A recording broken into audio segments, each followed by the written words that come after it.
I almost lost my husband because of a misunderstanding. Rohit and Ananya had been married for 7 years. From the outside, their life looked perfect. A comfortable home, steady income, and a sweet little daughter named Riya. Friends often said they were a perfect couple. But behind closed doors, silence had slowly replaced laughter. Rohit worked as a manager in a private company. Long meetings, constant pressure, and deadlines meant he often came home late. Ananya stayed at home, managing everything, from the house to their daughter, from family responsibilities to emotional balance. What she missed the most was not money or comfort, but conversation. She wanted Rohit to talk to her, to notice her, to ask how her day went. Rohit, on the other hand, felt exhausted. By the time he reached home, his mind was drained. He thought silence meant peace.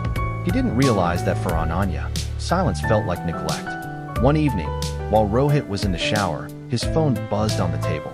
Ananya glanced at it without thinking. The message read, "Thanks for today." It really meant a lot. Read heart. Neha. Ananya's heart skipped a beat. Neha was Rohit's colleague. Her hands started trembling. She told herself not to overthink. It could be nothing, she thought. But once doubt enters the mind, it grows silently. That single message stayed in her head all night. She didn't confront Rohit immediately. Instead, she started observing him. Over the next few days, Rohit seemed more distracted. His phone was always busy. He smiled at messages but stayed quiet at home. To Ananya, every small detail became proof of something terrible she feared. Her trust slowly turned into suspicion. Rohit noticed the change too. Ananya had become distant, easily irritated, and emotionally cold. Whenever he asked what was wrong, she replied with the same line. "Nothing. You're always busy anyway." But nothing was hiding everything. One night, things finally exploded. Riya was asleep. The house was quiet. Rohit came home late again and sensed the tension in the air. "Ananya," he said calmly, "if something is wrong, please tell me. Don't punish me with silence." Ananya couldn't hold it anymore. She picked up his phone, placed it on the table, and said with a shaking voice, "What does this mean?" It really meant a lot. "Who is Neha to you?" Rohit froze for a moment. Then he sighed deeply.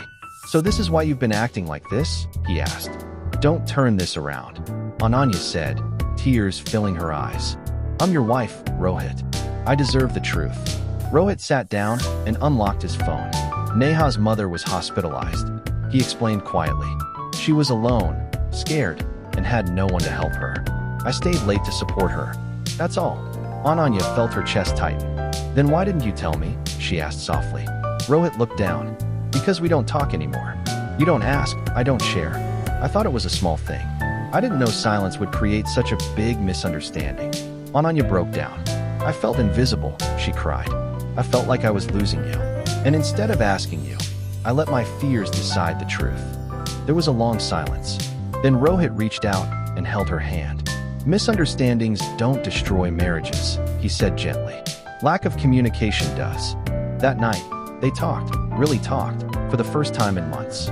About stress, about loneliness, about expectations they never spoke aloud. They realized their love never disappeared. They just stopped expressing it. The next morning, before leaving for work, Rohit said, "No matter how busy life gets, I won't stop talking to you." Ananya smiled through her tears. "And I won't assume the worst without hearing the truth." Sometimes, all it takes to save a marriage is one honest conversation, before one misunderstanding becomes a lifetime regret.